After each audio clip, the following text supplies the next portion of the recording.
Welcome back to the show. Joining me this week is Tony Yazbeck. He is the founder of the Bitcoin Way, which is a recent partner of mine. And I'm really excited to get into all the services that are offered by the Bitcoin Way. So, Tony, thanks so much for joining me. Thank you for having me, Natalie. Happy to be here. Lots to discuss.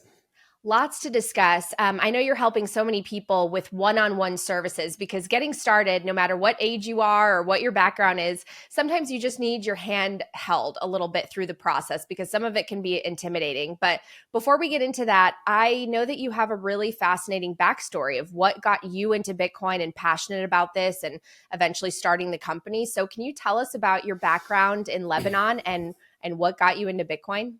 Yeah, of course.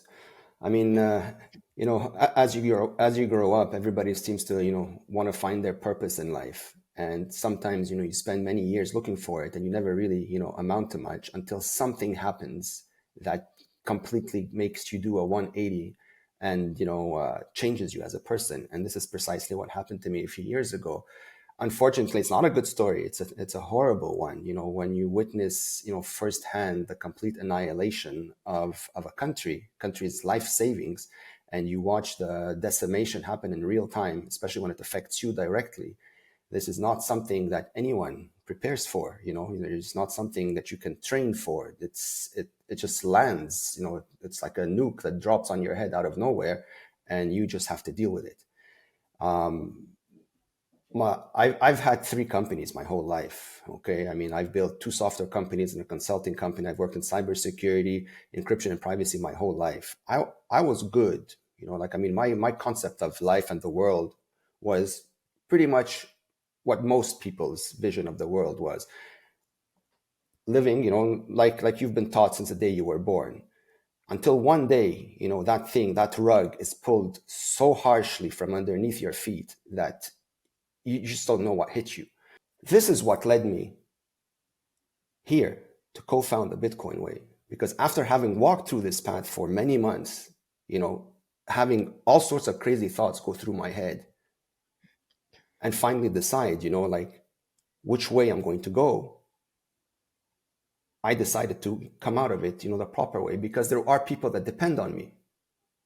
There are people that I need to be here for, to provide for, to assist, to make sure that this never happens to again. And so that leads you down the path to unlearning the lies and the bullshit that you've been taught from day one, and to find the root of this evil. Where does it come from? And after many, many hours of reading and talking and watching and asking questions, you ultimately realize that everything that you've been taught since the day you were born is a complete fabrication. The laws are bullshit. It's complete rubbish. The judicial system in most places is complete rubbish. It's based on corruption. The medical system in the past 3 years has been completely obliterated. The trust factor in many aspects of it has been blown up. Everything is questionable now. What's truth and what's not truth, right?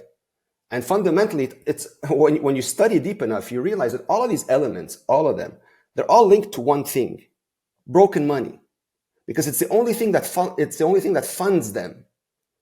It's the fuel that powers all this evil that's out there. It's broken money. And so there had to be something. There had to be an answer. Thankfully, there is an answer. Something that was created in 2009 by this unknown entity, Satoshi Nakamoto. And even I, with my tech background, questions everything. I'm like, is it possible that something like this could be so good, it can't be true? There must be something to it. And so you go through the same questions that many people do it. Is the government going to shut it down? Is it going to fail? Is it? But then you study it, you keep studying it, and you keep asking people that know better than you, that know more than you, and you ask these questions, and you try to tear it down. And every answer that you get, builds on the conviction that, this is not something that was built overnight. This must have been something that has been in the works for many, many years. And Bitcoin is probably the first version of it that actually works. Okay. But, at the end of the day, it's technology. And most of the world is not comfortable with tech. And so you add all these pieces together. I'm like, what can I do to help? What can I bring to this world, to something positive from all that negativity that I came from all that darkness that I just found my way across. Well, they thought they were going to destroy my life. Instead, what they did is that they weaponized me into a tool of education to pass on this knowledge into as many people as possible, to arm them with the education to come out of this corrupt and broken system and learn how to properly custody their money, to learn what money truly is, to understand that what you think is money is complete rubbish. It's worthless toilet paper used to fund crimes, genocides, wars, all of that stuff. And we are indirectly complicit in all of this as long as we remain in that system. So we have an option. But again, most of the world is clueless about this. And those that somehow have an idea also have the same questions that I did. Is it possible that something like this exists? Is it too good to be true? And so the cycle repeats with the questions. And so it's up to us, those that have been in this space long enough, to put your emotions on ice, to have the patience to sit down and to talk and educate, as excruciating painful as it may be sometimes to repeat the same message over and over. The long-term benefits outweigh that momentary, discomfort that some people may have, experience trying to convince someone that just wants to know nothing. Wow, Tony. I mean, your story and message are very, very powerful. I love what you said about turning into a weapon of education, because I too come from a background of real financial struggle, not to the extreme that you clearly have, but it does motivate you, and it creates this fire that burns to make a difference and to bring about change. And so I love that there are other people in the space who feel that mission, that strong mission to help everyone get on board this life raft. Just out of curiosity, are you willing to share a little bit more? I know that some of the listeners might be familiar with what Lebanon has gone through in terms of the devaluation of the currency. I mean, savings getting wiped out overnight. Lynn Alden, in her book Broken Money, I think it was the first page, she talked about women who were holding up banks to get their own money out with guns. I mean, average citizens going to the bank trying to get their money out and unable to. Some people recall images on the news of like banks being burned. Just people are just trying to get their money.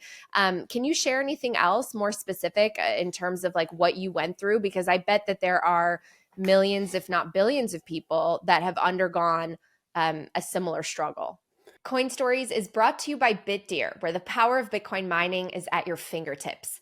As a publicly traded leader, Bitdeer's global reach and scale means they're everywhere you need them to be, ensuring you're part of the thriving Bitcoin economy. Bitdeer's not just mining, they are industry pioneers, and Bitdeer stands alone as the only vertically integrated, technology-focused Bitcoin mining company. What does that mean? Well, they're not just deploying, but developing the latest tech to make Bitcoin mining more efficient and effective.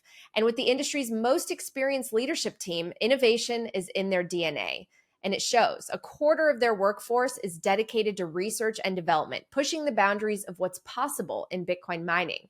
Now they're leveraging years of expertise in data center and cloud management into high performance computing through a recently announced partnership with NVIDIA. Join Bitdeer in reshaping the world of Bitcoin mining. Learn more at bitdeer.com and explore how they are pioneering the future today. It was a very dark time. I mean, there are like some of these stories, they seriously, they haunt me sometimes because I just can't get them out of my head. What you see on TV, the little things that that somehow made it slip through the cracks, the stories about people, holding up banks to get their money, that's all true. And I don't want to be like the messenger of doom and gloom here, but it's important that people realize that this is real life. It's not a movie.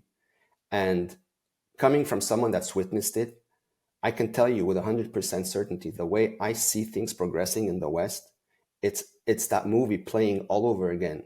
It's the same signs over and over again. This is why I'm worried, and this is why I try to push that message as hard as I possibly can without coming across too heavy or too too overbearing. But there's the problem is there isn't much time. It's not like we have 30 years to figure it out. You don't. The system is broken beyond repair, like literally broken beyond repair, and the damage it caused. I'll give you one example. Okay, I've seen someone set themselves on fire about 20 meters away from me as I walked out of a building once. He was a young man, I'd say not more than mid-30s, completely devastated. He couldn't feed his family. I don't know what his story was. I don't know him personally. I just saw him. He was yelling and screaming, and he just lit himself on fire 20 meters away from where I was standing. And that's just one case. There's many cases like this. When you destroy somebody's life beyond the point of repair, the level of desperation you cannot possibly fathom in theory. Like here, I'm sitting and telling you the story. You may empathize with it, at a certain level, but you don't really grasp and feel it in your core unless you've been in a situation like this. Right. And so those stories about people robbing banks, those are true. Are they criminals? If you listen to the mainstream garbage, of course they're criminals. They're terrorists. They're the worst people in the world. But these are mothers, these are fathers that have, cancer patients as family members. Their life savings are hijacked by the real thieves, the central banks and the governments, and they're just going in there to take back their money. But since nobody listens to them, since the banks are closed, nobody answers the phone, you're like nothing, your money, who gives a shit about your money? Go figure it out. That's the attitude. And what makes it worse is that when all this thing went down, there were supposedly capital controls in the country. Nobody had access to their funds. All bank accounts were locked. You couldn't take out a single penny. But somehow there were billions of dollars being siphoned out of the country at the same time that belonged to all the real criminals and thieves in power, because they wanted to save their money because they knew it was going to zero. So why did this all happen in Lebanon specifically? Why has Lebanon had so much trouble with the central bank and with devaluing currency? Well, because they were borrowing money, they were lending money that they didn't have as a big Ponzi. At one point for 30 years, Lebanon was touted as one of the best banking systems. And it lasted for a good, like the Ponzi lasted for a good 20, 30 years. At one point, you could have a savings account that would give you up to 30% interest per year. 30%. So people were, dumping money in there and living like kings, without doing anything. Because why would you have some money, you're making 30% a year, why would you work? Wow. But how was that money being funded? It was funded by new money, right? So at some point, the money, the Ponzi stops. And when there's no money coming in to replace the thing, the interest rates come down, and they come down quicker, and then they come down quicker, and then they stop. And then when people realize, okay, I want my money, then a lot of people start asking for it. And that's when, when people say, bank runs, it's not possible. It's not possible. It's 100% possible, and it's 100% coming. Because then they lock you out of your bank account. And then what are you going to do? It's so crazy to think that here in the United States, the money that is showing in your account, the bank doesn't actually have it. I think it's come down to, I don't even know if they have to have any reserves. I don't know what the percentage is today of that are required. But I mean, if everyone were to go demand their deposits, they literally don't have them. There's no money. Most banks have no money. Where are they going to get it from? Mm-hmm. The US is in $33 trillion debt. Where's that money? Right. Like you couldn't build a building or a series of buildings to carry that amount of money if you actually had it. That's how much money it is. So did you have to flee? Like, how did you actually discover Bitcoin? And did you have to flee Lebanon and in order to kind of save the money that you had? There was no money to save. I had $75 in my pocket. That's it. So, I was having my morning coffee, and then, I heard the chatter, my credit card's not working, the banks are closed, there's a whole freaking panic. What's going on? I just woke up, I'm just trying to figure things out. Like, okay, maybe somebody's having a bad day, or maybe something's isolated to a few people. Pick up the phone call, there's no answer. Try to go buy something, doesn't work. Wow. And so that's in that moment, like it doesn't hit you because you think it's so surreal that it can't be true. But it literally, you went to bed, you woke up the next morning homeless. Mm. So you worked your entire life, okay, and you have all your life savings, Just whatever the amount is, and you go to bed, you wake up the next day and it's zero.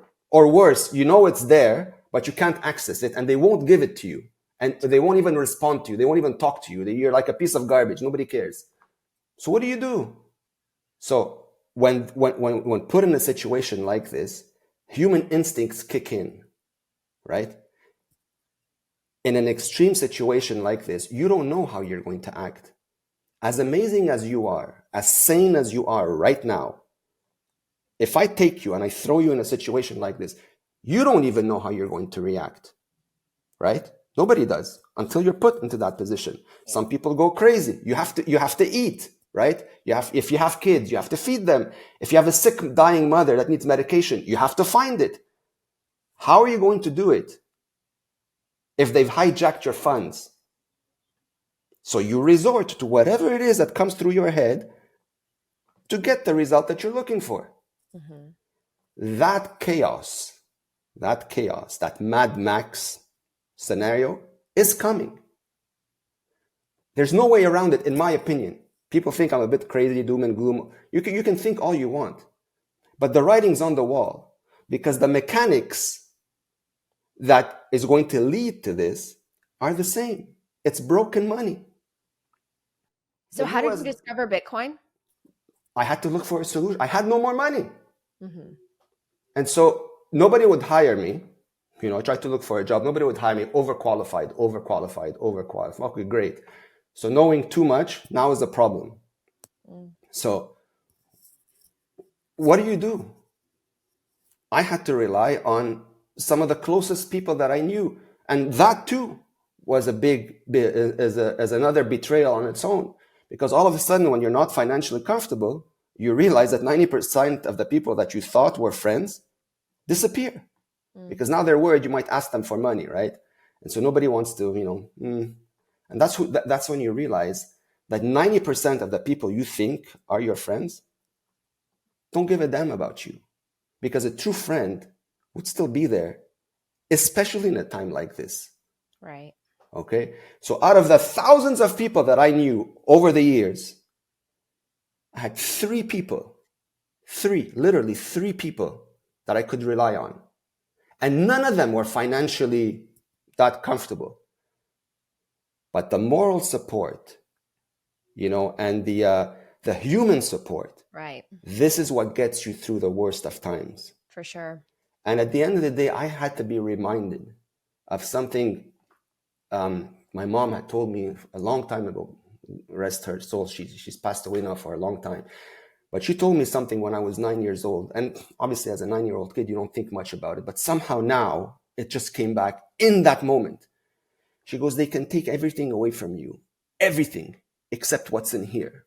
Mm-hmm. But I had to be reminded of this. Because when you are completely decimated, you're not thinking straight. Right. You're thinking about everything that you're not supposed to be thinking about, except, for logic. And so I had to be reminded of this. And this is how I started digging and looking and reading. And somehow I found my way. I mean, tech is my life. Yeah. So through the reading, I discovered crypto initially, just to be fully transparent. I discovered crypto. Obviously, Bitcoin was part of it. But I was so desperate to make some money quickly that I wasn't really paying attention to Bitcoin as much. I needed something quick. And so I thought crypto, was, I was trying to learn it on fast forward. Sure. And so I went into all these shit coins and all that, tried to fabricate. And at some point, in a very short period of time, I did make some money back. But then obviously that all blew up because it's, founded on garbage but you have to learn this. You're not thinking right. You're not thinking straight. So you just want results quickly. And so once that blew up, I'm like, hold on a second. No. I can't keep going like this. This is suicide, financial suicide. So you take a few steps back. And I came across, I remember, an Andreas Antonopoulos video. Can't remember which one it is. And it resonated to my core. Yeah. And he got me on the rabbit hole. It was his video. I have it saved somewhere. I don't remember which one it was, but he said something about this, and it just clicked. It just resonated. Yeah. And I looked him up, and I watched every single one of his videos from beginning to end. I spent the next like 2 weeks, bumper to bumper, watching all his videos on Yeah. repeat, right? Yeah. And then he led me to other books, which led me to Saifedean's book, The Bitcoin Standard. And when I read that book, that's it. It was sealed. I'm like, you know what? Yeah. There is someone sent from above somewhere, whether it's someone, a group of people, you know, to save the world. Yeah. But I they mean, this cannot do is it on their own.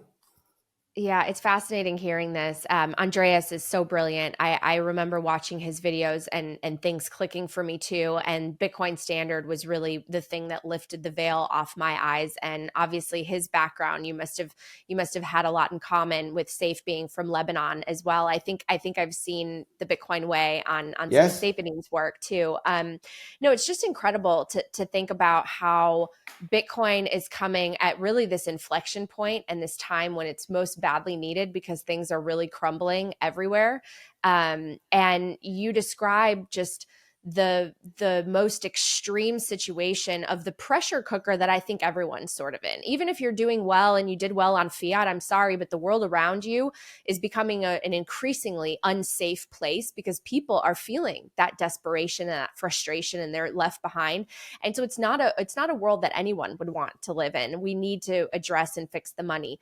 So tell me about the Bitcoin Way. How did you decide to start it, and what services does it offer? Because learning about your company, a couple months ago, I was really inspired by the fact that it's focused so much on one-on-one help. Yeah, anyone could go online and they could try to do it themselves, which is great. And there are so many books out there, and I do how-to tutorials, but there's really something special about having someone, like a human interaction, where they're literally walking you through and telling you what to do and how to do it. So tell us about the Bitcoin Way.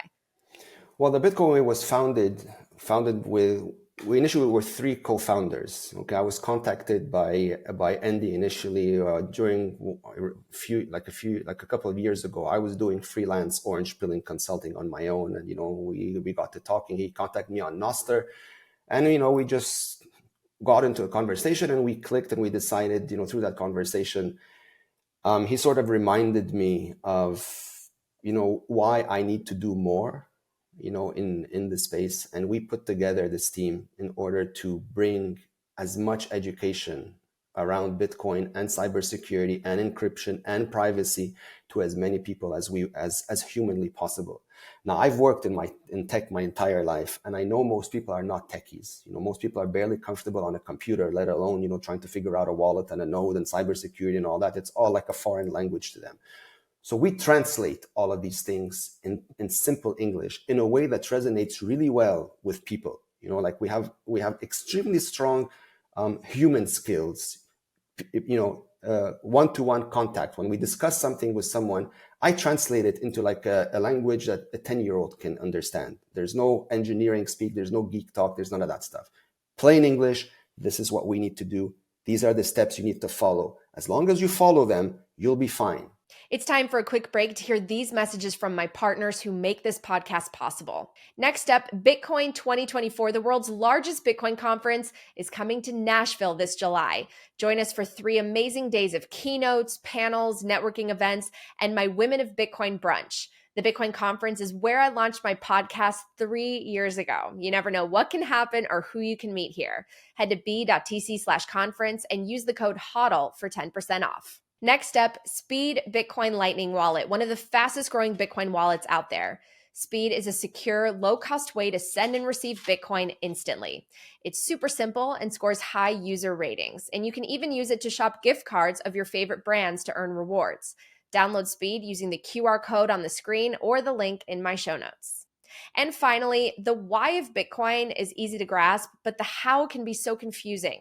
The Bitcoin Way is a professional Bitcoin IT and security team offering personalized one-on-one support that guides you through cold storage, setting up nodes, inheritance planning, privacy best practices, and more. Don't take my word for it. Take 82-year-old customer Bill's. Give the Bitcoin way a try. You will be well on your way to owning and protecting the greatest money ever discovered. Set up your free 30-minute consultation today. All right, back to the show. And through this process, people learn. Like we've had people, like I've consulted with folks that have never come remotely close to this world their entire lives. And like most of the people we consult with are, I'd say, mid to late 50s and up. We have a few younger ones. They're usually a bit more technical, but they require, more advanced, guidance, and that's fine. But the majority of folks are mid to late 50s and up that haven't done anything like this before. And let me tell you, when I'm finished with with someone like that, they are so happy and so confident in their ability. They're like, I can't believe I'm actually doing this. I'm like, yes, you are doing this. Like, you are literally the captain of your own ship now. And they tell you this is unbelievable. Some of the words that I get like really are like, they hit you at your core. When somebody tells you, thank you for saving my life, like, how do you put a price on this? For me, this is not about the money. It really isn't. My purpose now has been completely overwritten. My purpose here is to teach people how to fish. I'm not here to feed anyone. I'm here to teach you how to fish so you can feed yourself and everybody else that's connected to you forever. This is why we're gung-ho extremists on self-custody. We don't trust anybody, no matter how good intentions they are, no matter how great people they are. We trust nobody. So there's, when people tell me but what about collaborative custody? I'm like, it's great. In theory, it's fine. But when you have come from where I have come from, you learn that the only one you can trust is yourself. You're the only one that needs to be responsible for your funds, because anything can go bad at any given moment in time. So if you want to do collaborative custody because you don't trust yourself, do it yourself and use people that you know, instead of trusting some unknown third-party institution that not only you have no control over, but that you have to KYC yourself to, which completely undoes the entire ethos behind Bitcoin, right? Well, it's interesting. I mean, you brought up the point earlier that a lot of people aren't techie, and that was something that was intimidating for me at the beginning. In fact, I remember I can kick myself now, but I resisted reading the Bitcoin Standard for probably 2 years. My mentor was trying to give it to me and tell me to read it because I was going to be as passionate as I am about it. And I thought, no, I don't want to read a book about computer programming and computer science. I don't have time for it. It's not my thing. And I had no idea that it was actually it was like a history of money and the book that I most needed out of any educational material. But to that point, I mean, anyone can learn anything, no matter the age. In fact, we have in our ad for the Bitcoin Way, we have an 82-year-old customer that you worked with, and maybe you want to share a little bit of that story. But anyone can learn this. Anyone can take self-custody. Anyone can run a node. I run a node. Anyone can create a VPN for a little bit more privacy. So can you talk a little bit more about some of the services? And I don't know if you have some customer highlights like Bill that you want to share too. Yeah, of course. I mean, our services at the end of the day, we're a hardcore IT company, focusing a lot on cybersecurity and encryption, and bringing all of that into the Bitcoin space. So we handhold you, to the creation of encrypted vaults, properly air-gapped wallets, Bitcoin nodes, learning how to transact Bitcoin, accepting it into your business if you have one, inheritance planning, multisig, collaborative custody, but within your own inner circle. We teach you how to do this. We don't touch your coins. We don't sign any transaction. We don't do any of that stuff. We teach you how to do it all in a way that is in simple and plain English, regardless of your technical background. We also teach you how to protect the elements around your Bitcoin, because self-custody isn't just a wallet and a node, right? Your computer, you need to account for it, your phone, your router, your firewall, your internet, all of that stuff. Yes. So we have services that specifically lock down all of these elements in a very significant way to give you a seamless online and offline security and privacy while you're using your devices in the background. So we've managed to take the best of the best that's out there in technology and put it together in a way that you don't have to fumble with 13 different apps.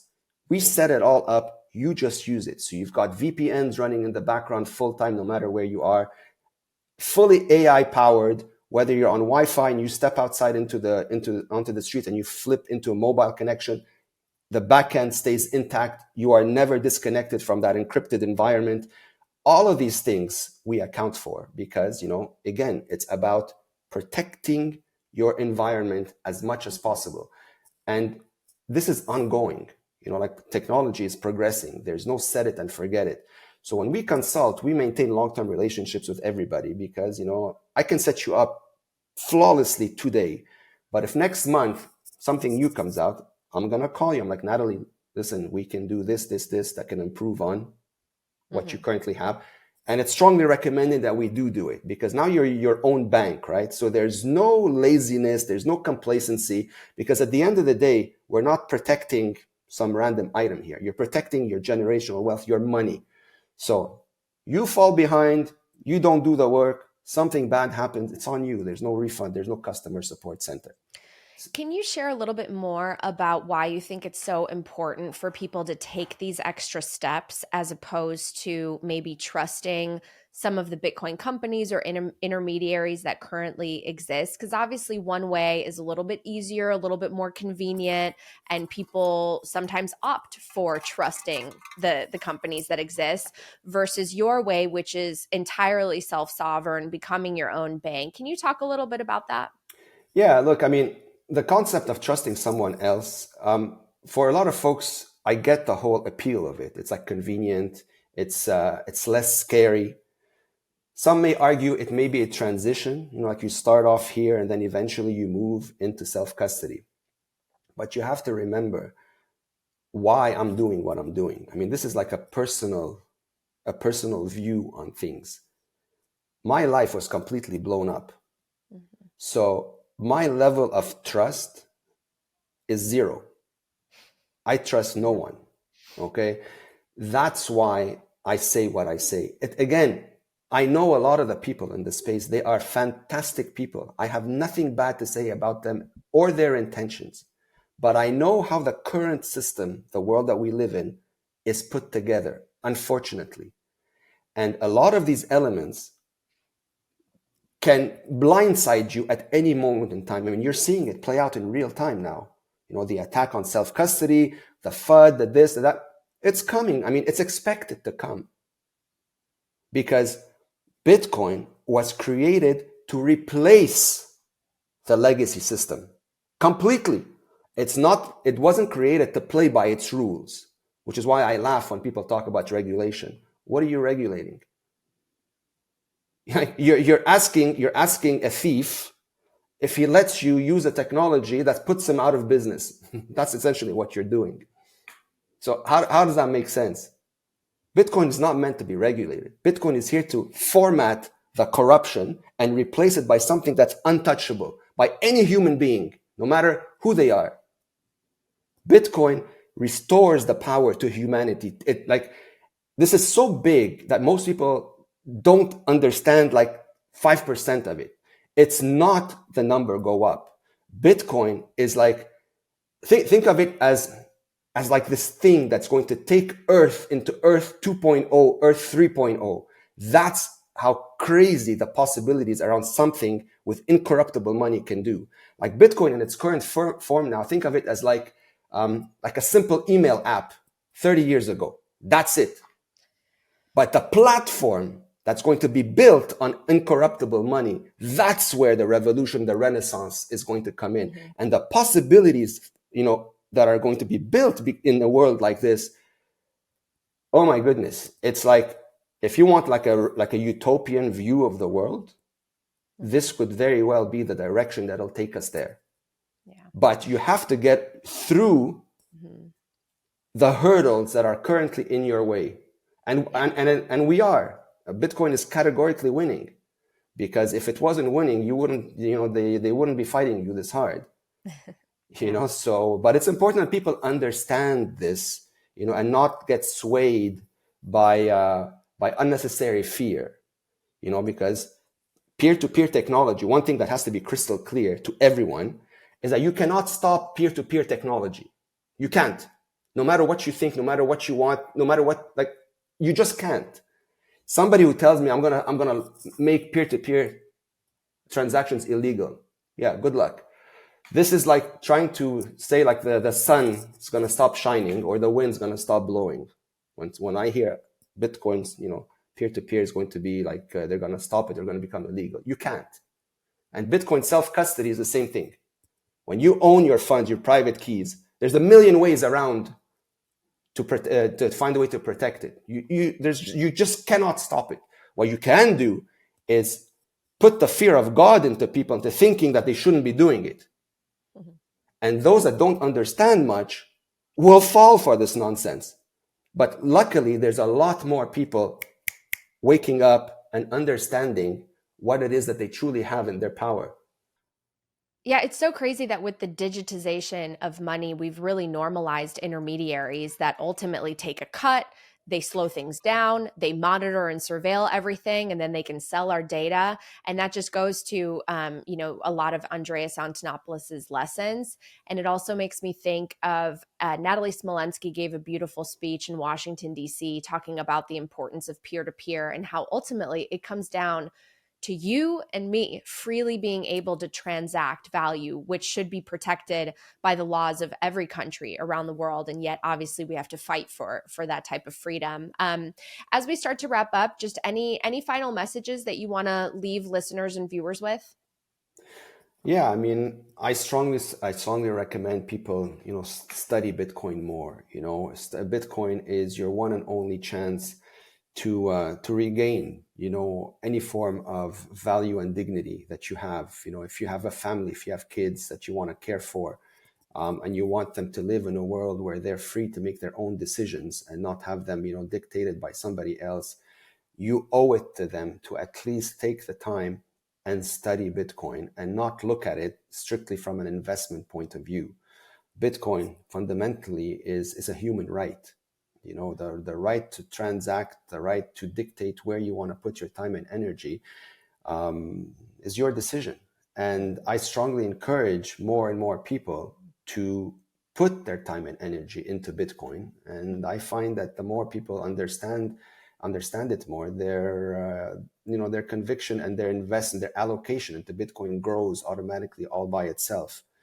And so where you can always support someone that accepts Bitcoin, you should do it. I encourage people to spend and replace to accept Bitcoin a lot more, so that it becomes, normalized in everyday world. When regular folks walk into a store, it'd be nice for them to see, cash, credit cards, Bitcoin, cash, credit cards, Bitcoin. So that subconsciously, it's registered that this is money and not just something that you buy and, you wait for it to go up. Because if that's all you're doing, you're missing the whole point behind something as, revolutionary as Bitcoin. Right. Well, I love the world that you're envisioning, because I do too. I think that Bitcoin will help us recreate the base layer of society that will guide all of our interactions in a way that is more positive, cooperative, and prosperous in the future, with a unit of account that we can actually trust. We don't have to trust one another, but it's a system and it's a network that we can trust and rely on, as opposed to the highly manipulated one that has grown so corrupt over the decades. Thank you so much for joining me. I will have a link in the show notes to the Bitcoin Way. I hope everyone checks it out. If you need help with any of the services we talked about, wallets, nodes, setting up self-custody, multisig, all of it, they offer all of those services and more. So check out the Bitcoin Way. And Tony, it was great to talk to you. Hope to have you back on soon. Likewise, Natalie. Talk soon. Thank you so much for checking out this episode of Coin Stories. If you're listening on the Fountain app, you can show your support and share your thoughts by sending a boost. Last month's top episode was with Peter Schiff at Jay's boosted 10,000 sats and said, "We're sailing from Panama to Tahiti, and thanks to the digital world, I'm able to listen to your podcast and reply and boost it." It's amazing Peter talks about digital photos, but doesn't get digital money. Oh, I agree with you at Jay's. I love reading and replying to your boosts. So download Fountain on iOS or Android today and make sure you're subscribed to Coin Stories. This show is for entertainment and educational purposes only. Nothing should constitute as official investment advice, and you should always do your own research. My inbox is open if you want to share feedback or guest suggestions. Just reach out at Natalie@talkingbitcoin.com. I'll see you next time.